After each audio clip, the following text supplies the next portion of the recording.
menutup dan membuka pintu hati manusia. Dan itu hak istimewa Allah.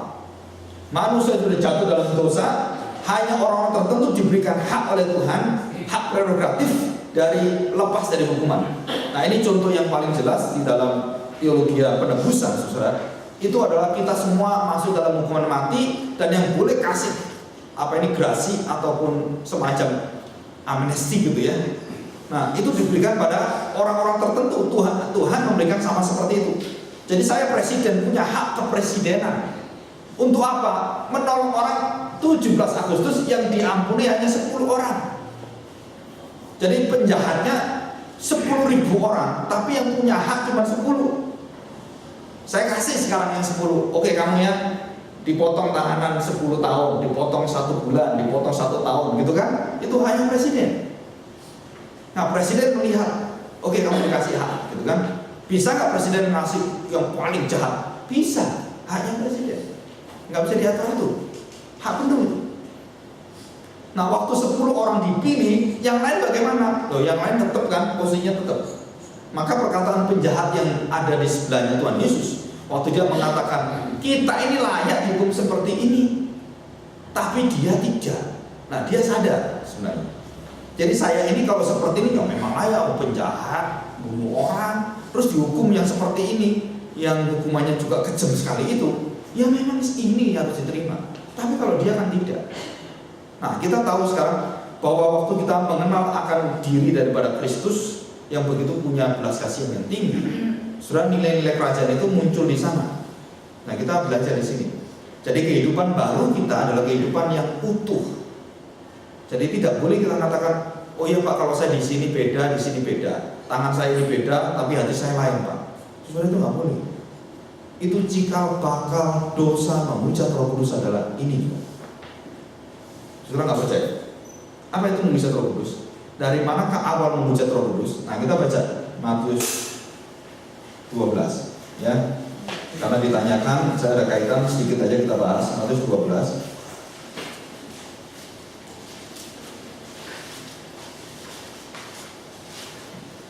ayat yang ke-30. Saya bacakan dari 28 ya, 28 terus sampai 30. Tetapi jika aku mengusir setan dengan kuasa Roh Allah, maka sesungguhnya kerajaan Allah sudah datang kepadamu. Ya. Jadi kalau kita tahu bahwa Tuhan Yesus bisa mengusir setan, artinya apa? Nah, kerajaan datang. Ya, tentang Beelzebul itu. 30. Siapa yang tidak bersama aku, ia melawan aku, dan siapa tidak mengumpulkan bersama aku, ia mencerai-beraikan. Sebab itu aku berkata kepadamu, sebentar. Maka saya ini ya.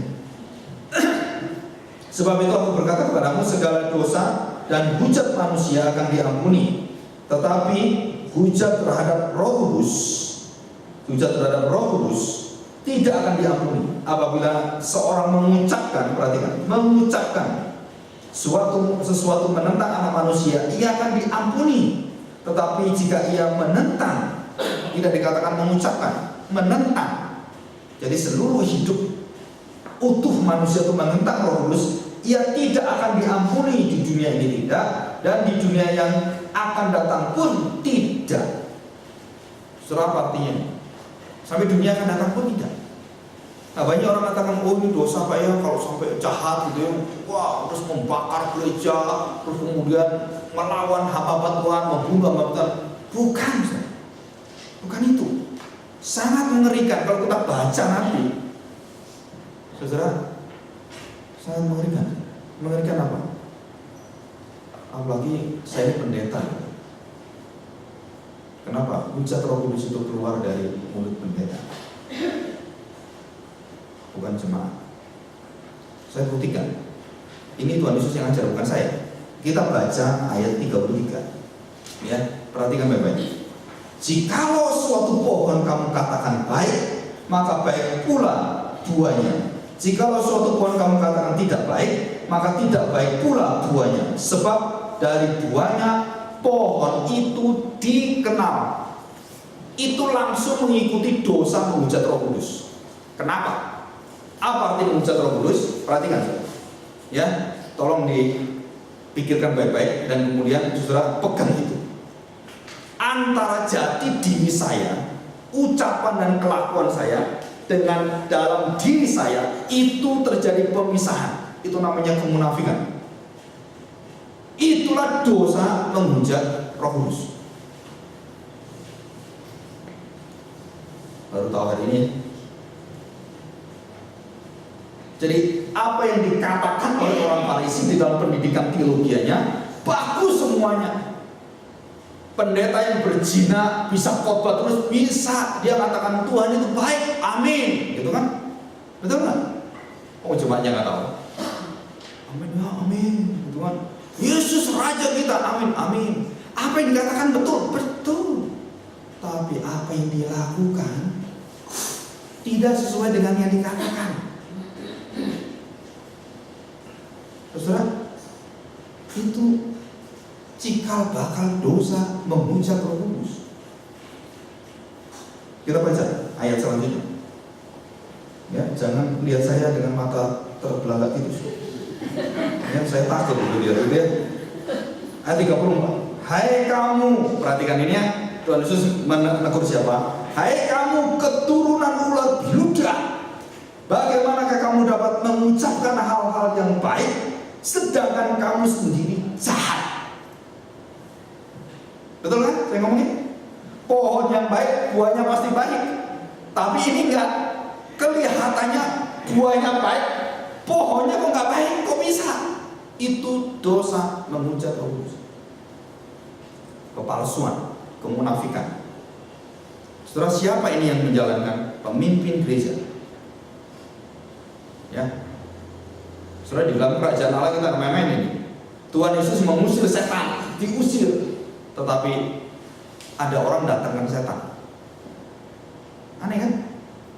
Gereja itu harusnya kan mampu mengusir setan. Enggak, yang ini enggak. Setannya didatangi dalam hati. Berkoncoan dengan setan. Kenapa? Di dalam kemunafikan, saudara sedang berteman dan tertawa dengan iblis. Bagaimana engkau bisa yang batangnya, pokoknya atau pohonnya itu baik, hasilnya jahat, atau hasilnya itu baik, pohonnya kok jahat? Nggak mungkin. Tetapi ini terjadi. Nah, itu dikatakan sebagai kepalsuan antara jati diri saya, ucapan saya, khotbah saya. Wah Pak, khotbahmu bagus Pak. Tapi kalau turun mimbar Pak, aduh maaf Pak.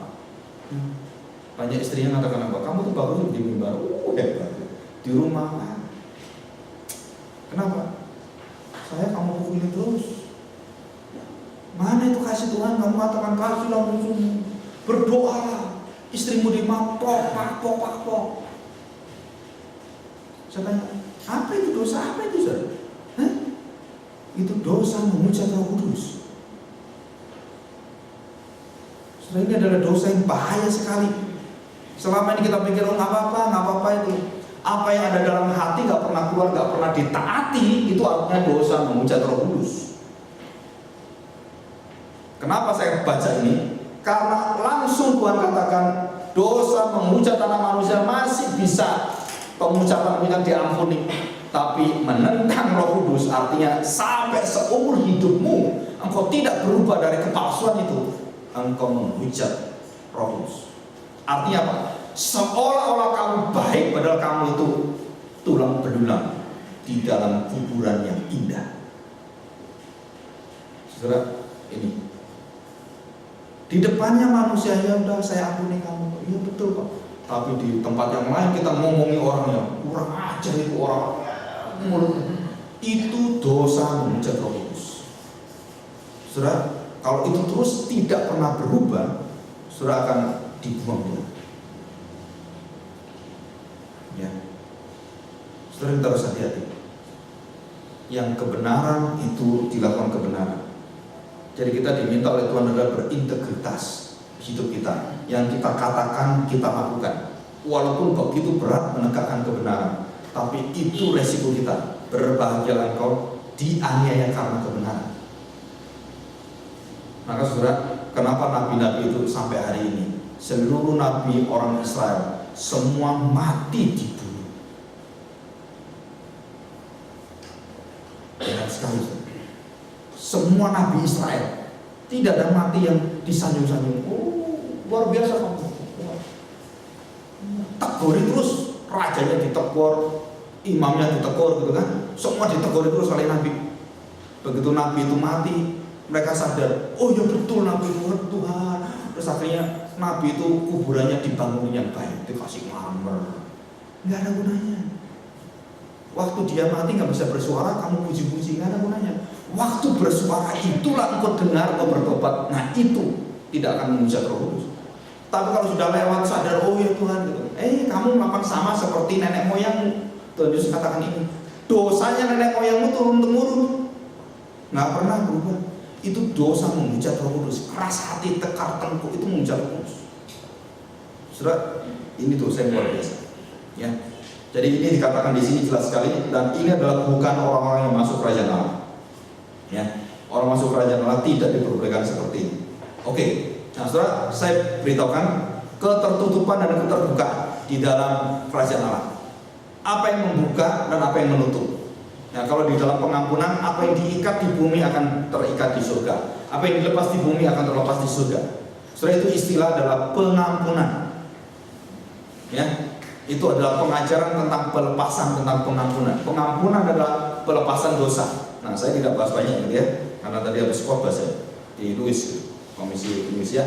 Nah, saudara perhatikan, ada keterbukaan dan ketertutupan. Siapa yang membuka, siapa yang menutup. Manusia bukan semakin saleh, semakin membuka hati Tuhan. Tidak. Semakin saleh dia semakin bangun tembok satu. Semakin saleh semakin tinggi, tidak pernah bisa kenal Tuhan. Seluruh ritual Kristen atau bukan Kristen, kalau itu jadi ritual, saudara, itu akan membangun tembok semua. Semakin kau bangun, kau semakin di dalam, kau gak bisa keluar. Maka saya seringkali, kita harus hati-hati dengan apa? Sistem aturan-aturan manusia atau organisasi. Organisasi sehebat apapun di bawah firman Tuhan. Tidak boleh ada aturan-aturan gereja yang bisa di atas firman Tuhan. Tidak diperbolehkan. Ini firman kudus dan benar. Peraturan banyak salahnya. Jadi kita nggak bisa diikat dengan aturan seperti itu. Nggak bisa. Kita hanya diikat oleh kebenaran. Nah, manusia perlu diatur. Kenapa? Karena manusia seringkali ngawur. Maka diatur, bikin aturan. Nah, kita harus sadar, hukum Taurat itu ada bukan semakin membuat kita itu mengerti tentang apa itu kebenaran, apa itu kasih. Enggak. Hukum Taurat punya fungsi, cuma satu fungsi yang diberitakan oleh firman Tuhan, menyatakan bahwa kamu itu berdosa sekali. Itu tugas hukum Taurat. Jadi hukum Taurat tugasnya apa? Memberitahu, ini loh kamu itu dosa. Kamu itu berdosa, sehingga Tuhan memberikan Taurat pada kamu. Tuhanmu terlalu kudus, kamu terlalu berdosa.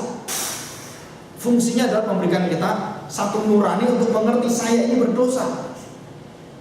Jangan membunuh, jangan berzina. Iya, saya seringkali membunuh, saya seringkali juga melakukan perzinahan, saya seringkali juga pencurian, mengingini yang gak benar. Itu ada di hati saya. Nah, itu menunjukkan apa? Ini loh dosamu itu terlalu sempurna, sehingga untuk dihukum mati itu sudah layak. Nah, itu fungsi hukum Taurat. Jadi hukum Taurat, tradisi manusia, kebudayaan yang ada di sini, itu membuat kita tidak mungkin melihat kerajaan Allah. Termasuk di dalamnya adalah hikmat manusia yang melawan Tuhan. Ya, saudara, jangan mencari kebenaran di dalam ajaran Konghucu. Saya kemarin berbicara dengan beberapa orang. Pak, di Konghucu ada kebenaran. Ya, saya tahu. Tapi itu bukan kebenaran menyelamatkan kita. Kebenaran secara wahyu umum tidak diberikan hak oleh Tuhan untuk melihat kerajaan Allah. Tidak sama sekali. Engkau bisa melihat kerajaan Allah karena kamu apa? Dilahirbarukan. Nggak ada syarat yang lain. Bukan karena kamu pintar mengetahui firman Tuhan. Bukan. Dilahirbarukan. Nggak ada syarat yang lain.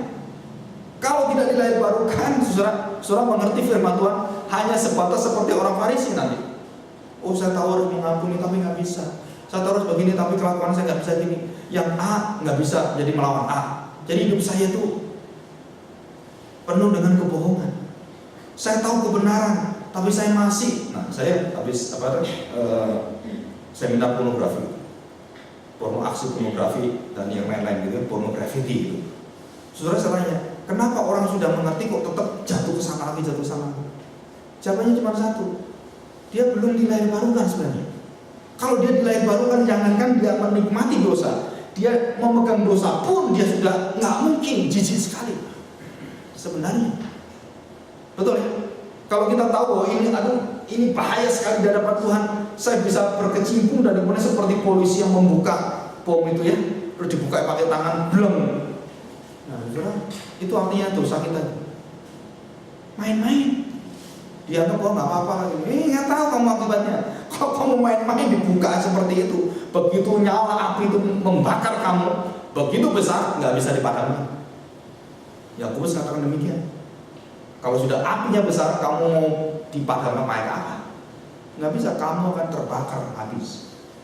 Jadi dosa itu di sini.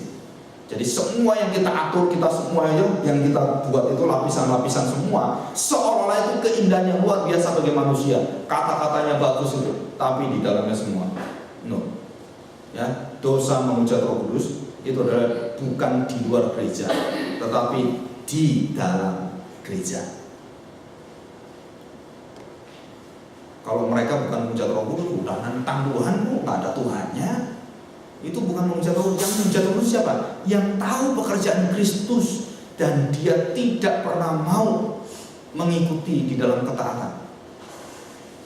Saudara, kita memasuki langkah-langkah menuju dosa hujat Roh Kudus. Ini ada ditulis dalam firman Tuhan. Ya, coba perhatikan ayat yang ke-30.